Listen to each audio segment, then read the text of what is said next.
Laporan ini datang terlambat.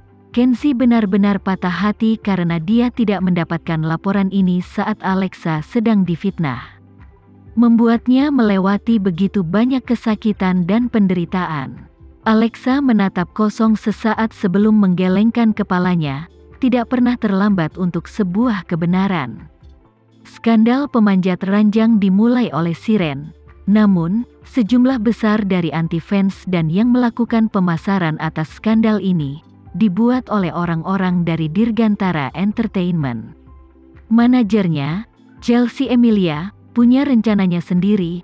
Alexa menyadari bahwa dia telah menyinggung seseorang. Aku tahu kau akan menggunakan laporan ini dengan baik. Kenzie tidak khawatir sama sekali. Setelah itu, dia melihat waktu dan menyadari bahwa waktu telah menunjukkan pukul 5.30 sore, jadi dia segera mengingatkan Alexa, bukankah kau harus pergi untuk menemui Siren? Kenapa kau tidak bersiap-siap? Apa tidak masalah jika kau sendirian di rumah? Alexa membelai lembut wajah Kenzie yang cantik. Alexa tersenyum. Pasangan itu saling berpelukan dengan mesra sebelum Alexa meninggalkan ruang kerja. Setelah dia pergi, Kenzie mengangkat telepon dan menelepon Gilang.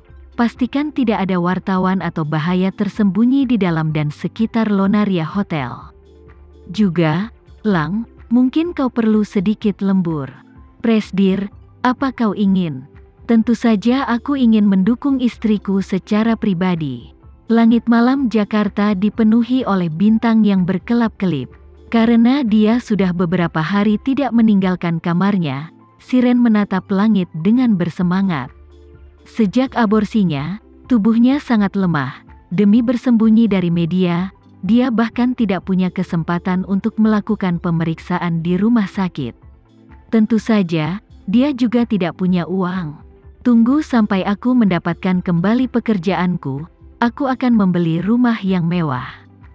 Ketika saat itu tiba, kita bisa kembali seperti dulu dan hidup dengan berkecukupan. Aku punya keyakinan, semua penderitaan ini tidak akan membuatku jatuh. Karena kita telah lolos dari kematian, aku yakin hal-hal yang baik sedang menunggu kita. Aryan tidak berbicara, hanya menunjukkan senyum terpaksa. Apa kau masih marah? Aku hanya mengambil uangmu untuk membeli pakaian. Apa kau perlu menunjukkan sikap seperti itu padaku?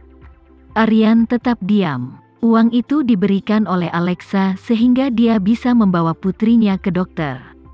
Namun, Siren mengambil uangnya tanpa sepatah kata pun dan pergi untuk membeli pakaian dan aksesoris. Siren, menurutmu, bagaimana caraku memperlakukanmu selama bertahun-tahun ini? Setelah bertahan cukup lama, Aryan tidak lagi bisa menahan diri. Suaranya sedikit gemetar, tetapi dia menyembunyikannya dengan baik. Baik, Siren menjawabnya dengan santai. Apa kau perlu menanyakan hal ini kepadaku? Aku akan mengambil foto untuk sebuah majalah. Ketika aku mendapatkan uang, aku akan mengembalikannya padamu. Kenapa kau begitu pelit? Aryan menatap lurus ke depan.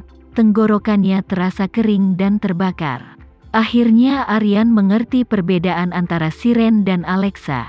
Di saat Siren melakukan apapun yang dia inginkan, Alexa sedang merencanakan masa depannya. Meski tahu bahwa dirinya juga bagian dari rencana Alexa, dia masih rela untuk melakukan hal ini untuknya, karena Alexa memperlakukannya sebagai seorang manusia. Itu adalah hal yang paling mengesankan mengenai Alexa. Itu uang yang aku butuhkan untuk menyelamatkan putriku. Setelah beberapa saat Aryan akhirnya bersuara. Suaranya dipenuh dengan kesedihan. Siren tertegun sesaat sebelum menoleh untuk menatap Aryan. Aku sudah memakainya, apalagi yang bisa kau lakukan? Bukankah istrimu ada di rumah? Jika aku berpakaian tidak rapi, orang-orang akan memandang rendah diriku. Wajah Aryan berubah menjadi pucat. Kenarsisan Siren sangat luar biasa. Siren sudah sampai di titik ini, dia sudah dikenal sebagai pemanjat ranjang. Kenapa dia tidak merefleksikan perbuatannya dan berubah? Apakah harga diri itu benar-benar penting? Tak lama setelah itu, akhirnya mereka berdua tiba di pintu masuk Lonaria Hotel. Demi harga dirinya, dia bahkan menyewa mobil. Seperti biasa, Siren bersikap seolah-olah artis besar, kemanapun dia pergi, dia bagaikan seorang superstar yang muncul. Mungkin ini adalah satu-satunya cara Siren untuk berpegang teguh pada harga dirinya. Tampaknya, bahkan di titik ini Siren masih belum mengakui kekalahannya. Kedua orang itu memasuki lobi utama hotel, namun, staf di belakang mereka menunjuk dan terus saling berbisik. Bukankah itu si model pemanjat ranjang, Siren? Itu dia, benar itu dia.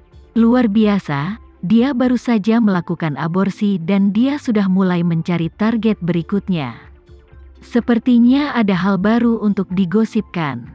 Bukan berarti Siren tidak mendengar mereka, dia hanya berdeham dan berpura-pura seakan dia tidak peduli. Setelah itu, mereka berdua memasuki kamar yang telah disepakati untuk pertemuan itu.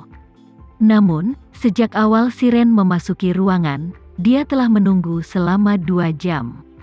Wajahnya berubah dari penuh keyakinan menjadi tak bersemangat. Apa menurutmu mereka tidak akan datang? Aryan terdiam. Jauh di lubuk hatinya dia tahu bahwa mereka pasti akan muncul. Jangan khawatir, mereka pasti akan datang. Siren mencoba yang terbaik untuk bertahan, sampai akhirnya, seorang staf hotel membuka pintu. Dia memfokuskan pandangannya dan terkejut saat melihat Alexa dan Natalie. Jantung Siren hampir melompat keluar dari dadanya. Dia bangkit berdiri dan menunjuk Alexa. Alexa, kau sungguh luar biasa. Bagaimana bisa kau bahkan ingin bersaing denganku untuk mendapatkan sampul depan majalah pria? Alexa terdiam, ekspresinya tenang seperti biasa. Namun, Natalie tidak dapat menahan diri untuk terkekeh di belakangnya. Apa Alexa perlu bersaing denganmu untuk sebuah proyek majalah yang bahkan tidak pernah ada? Apa maksudmu? Yang aku maksud adalah, bos dari majalah itu adalah Alexa. Natalie menjelaskan kepada Siren dengan nada mengasihani. Siren tiba-tiba menolehkan kepalanya dan menatap Aryan. Aryan menatap kembali padanya dengan sedih. Kedua mata mereka bertemu. Ekspresi Siren hanyalah ketidakpercayaan. Kau mengkhianatiku? Aryan mencemooh saat dia menggelengkan kepalanya. Suaranya sangat tenang, kata mengkhianati ini tidak terdengar baik. Siren, aku sudah melakukan semua yang aku bisa untukmu, tapi kau bahkan mengambil uang untuk menyelamatkan nyawa putriku. Aku tidak berutang apa-apa padamu. Siren memandang Aryan dengan marah. Pada pria yang pernah berjanji bahwa dia tidak akan pernah meninggalkannya, Siren begitu marah hingga hatinya terasa akan meledak. Apakah itu benar-benar karena putrimu yang sakit? Bukan karena aku tidak lagi punya uang dan kekuasaan? Jangan berani-beraninya menggunakan putrimu sebagai alasan. Alexa melirik Natalie. Natalie segera mengeluarkan sebuah kartu dari dompetnya dan memberikan itu kepada Aryan. Tidak ada banyak uang di sini, tetapi setidaknya itu cukup untuk menyelamatkan putrimu. Tangan Aryan gemetaran saat menerima kartu itu. Dia menelan ludah dan menjawab, terima kasih. Apakah kau gila, Aryan? Beraninya kau mengkhianatiku karena uang? Aku harap putrimu meninggal dengan kematian yang menyakitkan. Aryan tidak pernah menyangka Siren akan mengatakan kata-kata yang mengerikan seperti itu. Jadi dia menyeringai dan menjawab dengan jujur, Siren, jujur saja, kau tidak akan pernah menang melawan Alexa. Kau hanya perlu menunggu dan melihatnya. Setelah mengatakannya, Aryan bergegas keluar dari hotel dan meninggalkan trio itu. Alexa masih tetap tenang. Bahkan pada saat seperti ini, dia tidak menunjukkan sedikit pun jejak emosi. Siren, di sisi lain, luar biasa waspada. Kenyataan bahwa Alexa telah membuatnya tinggal pasti karena dia telah merencanakan sesuatu yang buruk.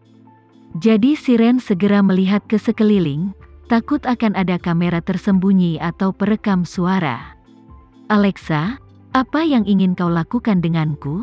Siren sendirian, jadi dia sangat waspada. Setelah semua ini, Alexa yang juga memiliki Natalie, dan semua yang ada di depannya ini kemungkinan adalah jebakan. Jangan terlalu cemas, Siren. Bertindak saja seperti yang biasa kau lakukan. Aku hanya ingin berdiskusi denganmu. Kurasa kita punya banyak hal untuk dibicarakan. Sekian dulu ya video kali ini, kita lanjutkan lagi videonya di lain waktu. Oh iya, bagaimana menurut kalian? Semoga bisa sedikit menghibur kalian semua. Untuk teman-teman yang baru nonton, jangan lupa subscribe ya, hehehe. Dan kalau teman-teman ada yang ingin gabung langganan, bisa langsung gabung saja untuk dapat fitur yang menarik dan sedikit membantu Mimin. Terima kasih banyak sudah menonton, sampai jumpa lagi, bye.